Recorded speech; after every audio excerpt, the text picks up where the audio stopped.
আসসালামু আলাইকুম রহমতুল্লাহি ওবরাকাতু। দেশ ও দেশের বাইরে যারাই আমাদের ভিডিও দেখতেছেন, আপনাদের এই সকলের উদ্দেশ্যে আমরা আজকে ভিডিও তৈরি করতেছি। সামনে যেহেতু আমাদের মহতি বড় একটি আল্লাহ তাআলার হুকুম কোরবানি করা, এই কোরবানির উদ্দেশ্যে আমরা ইনশাল্লাহ আপনাদেরকে আমরা কিছু মাসালা শোনাবো। আসলে মাসালাগুলা প্রত্যেকটা জাতিরই শোনার দরকার, প্রত্যেকটি জাতিরই মানা দরকার। আমাদের প্রত্যেকটা জাতির ভিতরেই এই মাসালাগুলোর ত্রুটি পাওয়া যায়। ঠিক আমরা যদি আল্লাহ তাআলার সন্তুষ্টি অর্জন করার জন্য যদি আমরা কোরবানি করতে যাই, তাহলে আমাদেরকে অনেক মাসালা আমাদের মাথায় নিয়ে আমাদেরকে কোরবানি করতে হবে। এখন অনেক কোরবানি দেখা যায় আমরা আল্লাহ তাআলার রাজামন্দি হাসিল করার জন্য কিন্তু আমরা কোরবানি করতেছি না। কোরবানি কেন করতেছি? হয়তো আমাদের আশেপাশে পাড়া প্রতিবেশী আমাকে খারাপ বলবে, আমার শ্বশুর বাড়ির থেকে আমাকে খারাপ বলবে আমি হয়তো এরকম টাকা পয়সা নিয়ে নিজে খাচ্ছি, কিন্তু এটাকে সঠিক জায়গায় ব্যয় করতেছি না। এর পরবর্তীতে আমার ছেলের শ্বশুর বাড়ি আছে, তিনারা কি বলবে? অনেকেই আছে আবার গোশত খাওয়ার উদ্দেশ্যে অনেকেই কোরবানি করে। তো আসলে নিয়তকে সহি করে অধিকাংশ 90% মানুষই আমাদের দেশের মধ্যে কোরবানি করে না। তো কোরবানি করবে কেন? একমাত্র আল্লাহ তাআলার সন্তুষ্টি, আল্লাহ তাআলাকে রাজি খুশি করার জন্যই আমরা কোরবানি করব।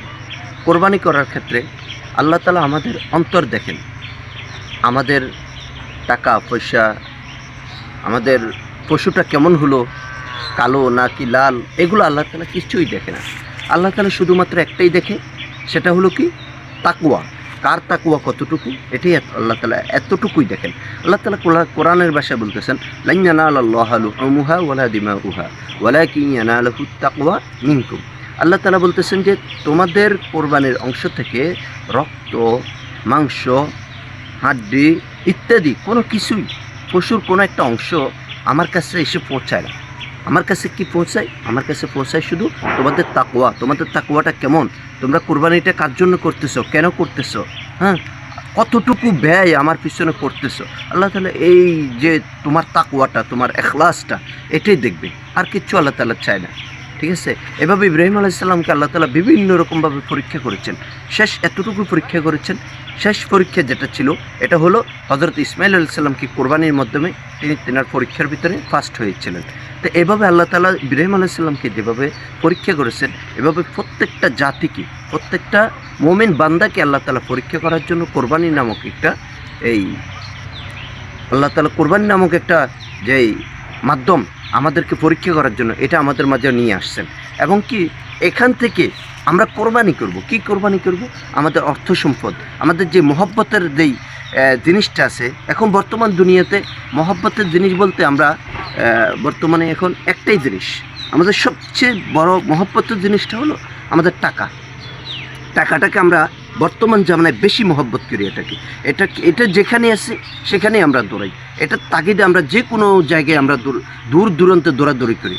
তো এটার জন্য আমরা বিভিন্ন জায়গায় দৌড়াদৌড়ি করি। এটাই সবচেয়ে বড় মহব্বতের স্থান হলো টাকা। এই টাকাটাকে যেহেতু আমরা মহব্বত করি, এই টাকাটাই হলো কোরবানি। এখান থেকে কতটুকু আমি ব্যয় করতেছি আল্লাহ তাআলার জন্য, আমার কাছে কতটুকু আছে, আমি কতটুকু ব্যয় করতেছি, এগুলো হলো আল্লাহ তাআলার রাজামন্দির জন্য আমি কতটুকু করতেছি, এটার নাম হলো কোরবানি। এই কোরবানি প্রসঙ্গে আমি আর 2-3টে মাসালা বলবো। 1 নম্বর মাসালা, দেখেন আপনাদের অনেকের কোরবানি ছেলের উপরে কোরবানি ওয়াজিব হয়েছে, কিন্তু ছেলের নামে কোরবানি না দিয়ে আপনি কোরবানি দিচ্ছেন কার নামে? বাবার নামে। অথচ বাবার নামে 20,000 টাকাও নেই, ছেলে বিদেশ থেকে টাকা পাঠাতে ছেলের নামে কোরবানির ওয়াজিব হয়েছে, কিন্তু ছেলের নামে আমরা কোরবানি না দিয়ে বাবার নামে দিচ্ছি। অথচ বাবার নামে কোরবানিটা দিচ্ছি, এটা কিন্তু নফল হয়ে যাচ্ছে। আর ছেলের নামে ওয়াজিব, কিন্তু আমরা ওটা না করে আমরা নফলটা করতেছি। তো দোস্ত আহবাব, আপনাদের কাছে আমার অনুরোধ থাকবে, কোরবানি যার উপরে ওয়াজিব হয়েছে তার নামেই কোরবানি দিবেন। ঠিক আছে? এখন কোরবানির যদি ছেলের উপরে ওয়াজিব হয়, ছেলের নামে দিবেন। এখন আপনার নামে ওয়াজিব হয়নি, আপনি আল্লাহ তাআলার কাছে ধরা খাবেন না, ধরা খাবে আপনার ছেলে, তা আপনার ছেলের নামে কোরবানিটা দিবেন। 1 নম্বর। 2 নম্বর মশালা হলো, আমরা যখনই কোরবানি দেব, এখনও আমরা কোরবানির আরও কয়েকদিন বাকি আছে, এই কোরবানি কয়েকদিনের আগে আমরা শরিকদার নির্ধারণ করব। এখনও অনেকেই করতেছেন বা করছেন। শরিকদারটা এমন হওয়া চাই যাতে করে শরিকদারটা বেনামাজি না হয়। যদি বেনামাজি হয় তাহলে আপনার কোরবানি হবে না। আপনি যদি 7 শরিকেও দেন, 5 শরিকেও দেন, পুরো একজনের জন্য পুরো 7 জনের কোরবানি শেষ, 5 জনের কোরবানি শেষ। এর পরবর্তীতে আরেকটা জিনিস খেয়াল রাখবেন, এটা হলো হারামখোর। 4 টাকাটা হারাম, 1 টাকাও যদি হারাম থাকে, যেমন হারামের ভিতরে অনেক টাকা আছে, যেমন সুদ। 1 নম্বর সুদের কথা বললাম। সুদ এটা খুবই মারাত্মক। সুদ খাওয়া আর মায়ের সাথে, আপন মায়ের সাথে জানা করার সময়, নাউজুবিল্লাহ। তো এটা থেকে আমরা বিরত থাকবো। যে সুদখোর তার সাথে আমরা কোরবানি দিলে কোরবানি হবে না, ফাইনালি একবার হবেই না, কোরবানি হবে না। সুদখোর না, শুধু অন্যের টাকা আত্মসাৎকারী, আপনার ওর সাথে কোরবানি দিলে আপনার কোরবানি হবে না। তো এটা থেকে বিরত থাকবেন, শরীরটা ঠিক করবেন, নামাজি এবং হারাম মুক্ত টাকা এরকম মানুষের সাথে আপনারা কী করবেন, কোরবানি দেবেন। এই মশালাগুলো একটু খেয়াল রাখবেন। মশালাগুলো খেয়াল রেখে আপনারা সামনে কোরবানি করবেন। সামনে কোরবানির মৌসুম আসতেছে। আর এখলাস, নিয়ত, ইন্নামাল আমালু বিদ্দিন, এই নিয়তগুলো যখন আপনার দুরুস্ত হয়ে যাবে, নিয়তগুলো যখন সঠিক হয়ে যাবে, আল্লাহ তাআলার রাজামন্দি হাসিল করার জন্য আল্লাহ তাআলার কাছে আপনি চাইবেন, আল্লাহ তাআলা আপনার কোরবানিটা কবুল করবে। তো এই জন্য আমার দেশ ও দেশের বাইরে যারা আমার ভিডিওটা দেখতেছেন, সকলেই আমাদের এই ভিডিওটি লাইক, শেয়ার, কমেন্ট করে এভাবে আমাদের পাশে থাকবেন। ইনশাল্লাহ সামনে আবারও আপনাদেরকে নিয়ে আরও একটা ভিডিও করার আমাদের ইনশাল্লাহ নিয়ত আছে। আপনারা আমাদের পাশে থাকবেন। ইনশাল্লাহ আমরা আপনাদেরকে সময় দেওয়ার চেষ্টা করব। যখনই যে কোনো মাসালার প্রয়োজন হবে আমাদের কমেন্ট বক্সে জানাবেন, ইনশাল্লাহ আমরা আপনাদের উত্তর জানাবো।